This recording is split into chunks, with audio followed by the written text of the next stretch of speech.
the venerable Mike McGarry from the Press of Atlantic City. Good morning, Mike. Hey, Sully, how are you this What's morning? happening, man?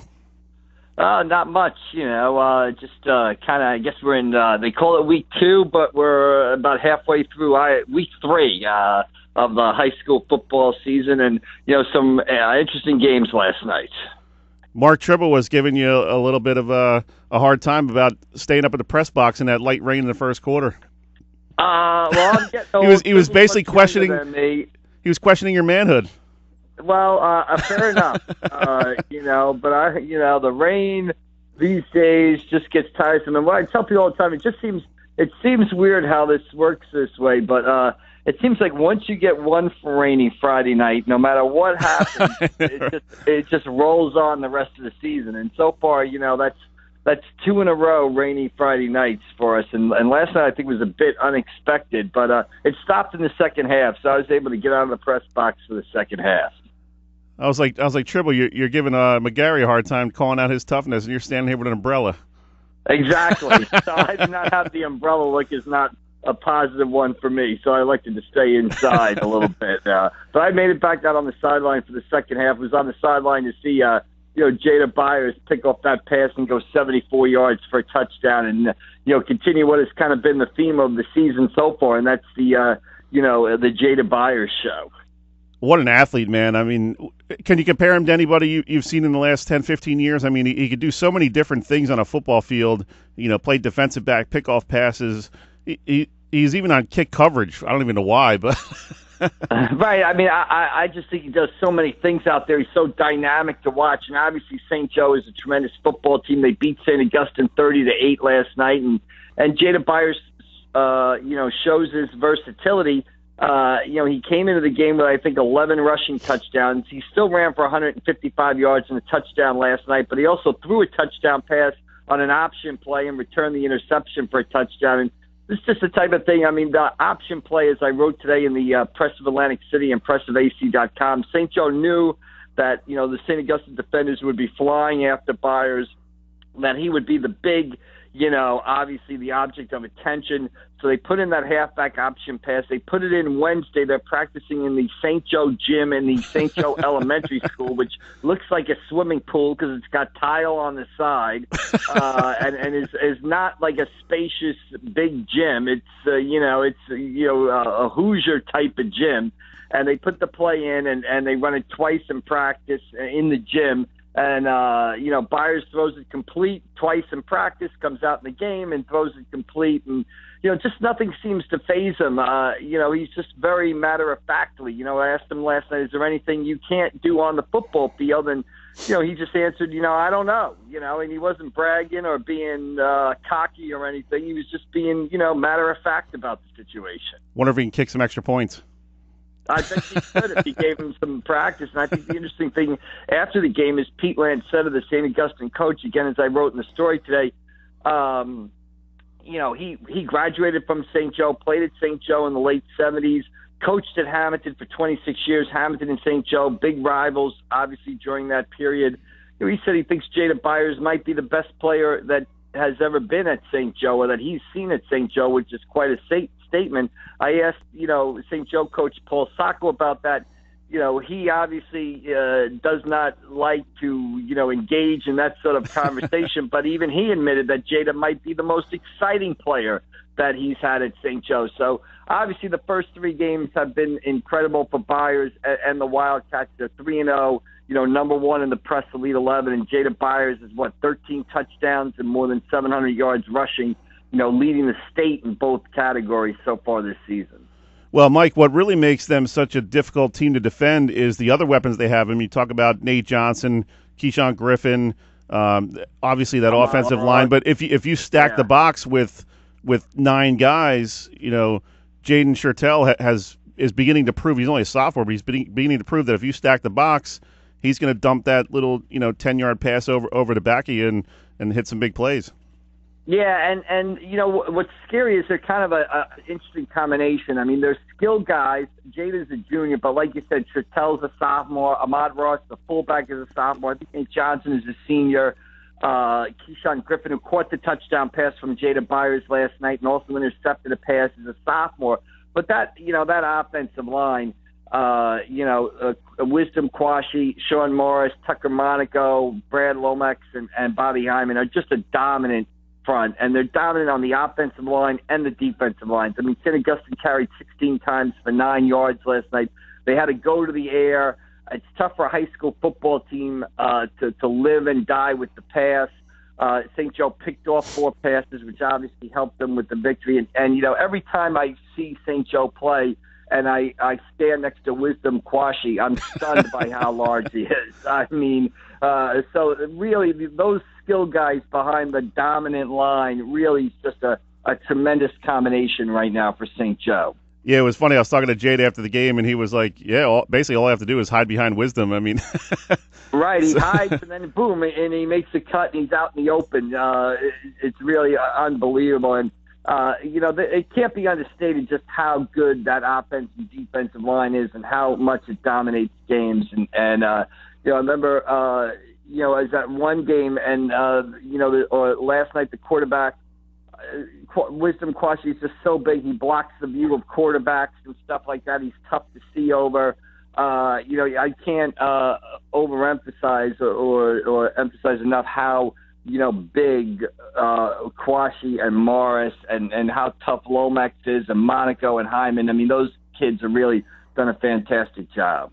Talking with Mike McGarry from the Press for Atlantic City, and Mike, a couple other big stories in high school football. A team that I've been on their bandwagon here for a couple of years. Ocean City's off to a 2-0 start, and you also got some really tough starts for teams like Vineland and Millville with that new West Jersey Football League schedule. They're facing some really tough teams, and coming off some 8-9 win seasons they had a year ago. They're finding that it's not so easy when you start having schedules like they have now.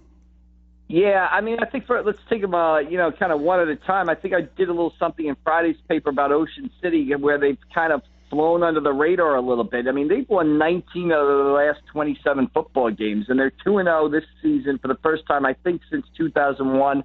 And their quarterback, Ian Ongst, had a great game last night. He threw for 4 touchdowns, ran for another score. They beat Bridgeton 40-20. There's something going on there at Ocean City that, we better start, paying attention to. They're 2-0.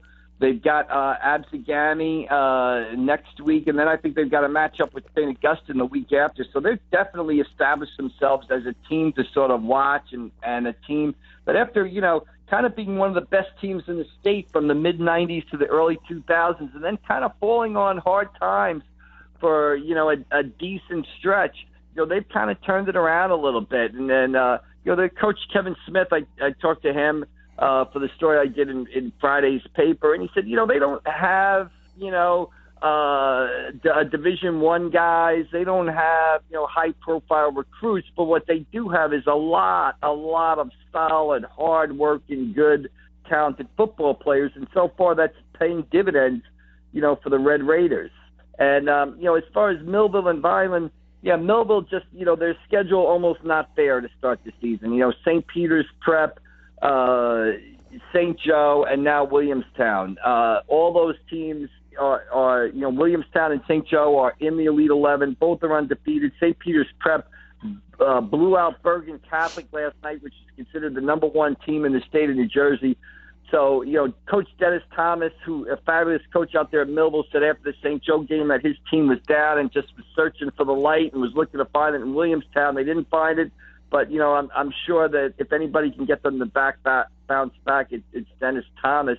And that division, Vineland, Millville, Timber Creek, St. Joe, Atlantic City, that's a tough division in South Jersey. And then you throw in crossover games like Vineland has to play. Lenape, a team which needed a win, the defending South Jersey Group 5 champions, they were 0-2, kind of desperate for a win themselves. I mean, that's the tough part of the West Jersey Football League is, some teams get really, really, really tough schedule. Mike, I wanted to get your thoughts on something before we let you go. I know you've been in the business here for about 25 years, and one thing I tell high school coaches, guys like me, you, and Minnick and Tribble, we're out there all the time at these games and talking with these high school kids. And one thing I always say to these high school kids is like, hey, stick it out, man. You never know. You might ride the bench for 3 years, but become a senior and have a real impact on a team. And you see that with a guy like Ian Ongst, senior quarterback for Ocean City.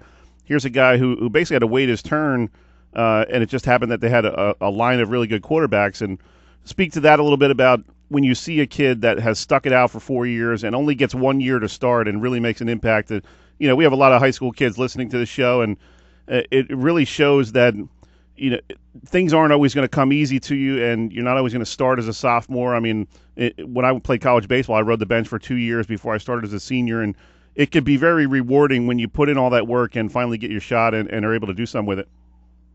Yeah, absolutely. And Ungstead at Ocean City and the way he started off this season is just a tremendous story.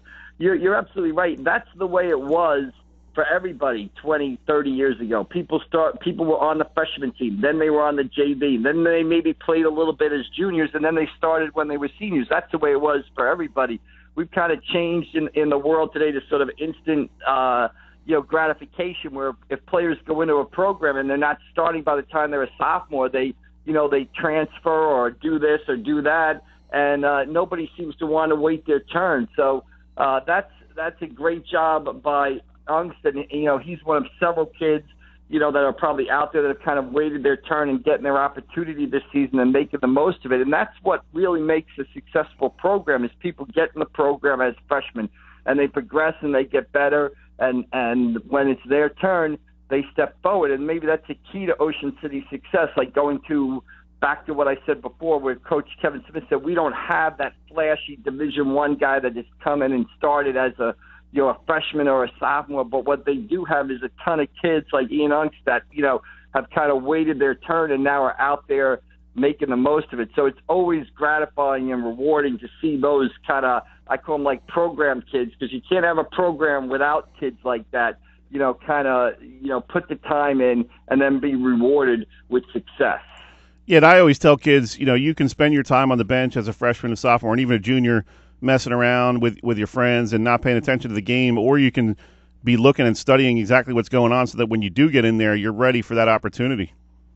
Yeah, and in Ian's case, like you said, I mean, he just got caught behind a couple of great quarterbacks. I mean, Andrew Donahue started at quarterback, for Ocean City 2 years ago. Now he's at the College of New Jersey. And Harry Feifel, had a great season last year for them. So now it's Ian's turn, and he's kind of stepping forward and making the most of the situation. And like I said, right now you kind of look at the high school football scene, and you see, obviously, you got the Jada Byers story, but I think next story you've got in line, might be Ocean City at 2-0 with a chance to go to 3-0, playing Absegami this week, and then, kind of a big game with St. Augustine Prep on the horizon. Great stuff, as always, Mike. We appreciate it. I'm sure you got to get off. Is it fifth grade basketball season yet or no? No, not yet. Actually, later today, I'll be heading down to Lacey Township, Southern Regional at Lacey, kind of two Ocean County rivals meeting at 1 o'clock in Lacey Township. Two great coaches, two of the most successful coaches in the history of the state, Chuck Donahue of Southern Regional, Lou Ricillo of Lacey Township. Always great when those two teams meet, so I'll be headed down there to cover that game. So you can look for that story online, pressofac.com later today, and heaven help us, in the paper tomorrow, Sunday. Get to your local Wawas and get the local newspaper. Still an excellent buy. Oh, the old alma mater. There you go. Go Lions. Tell Sweet Lou I said hello. Pass the Sully plaque in the hallway. There you go. Yeah. Golden Paw, 1990. There you go. Tell Sweet Lou I said hello. Mike, appreciate it, buddy. I will.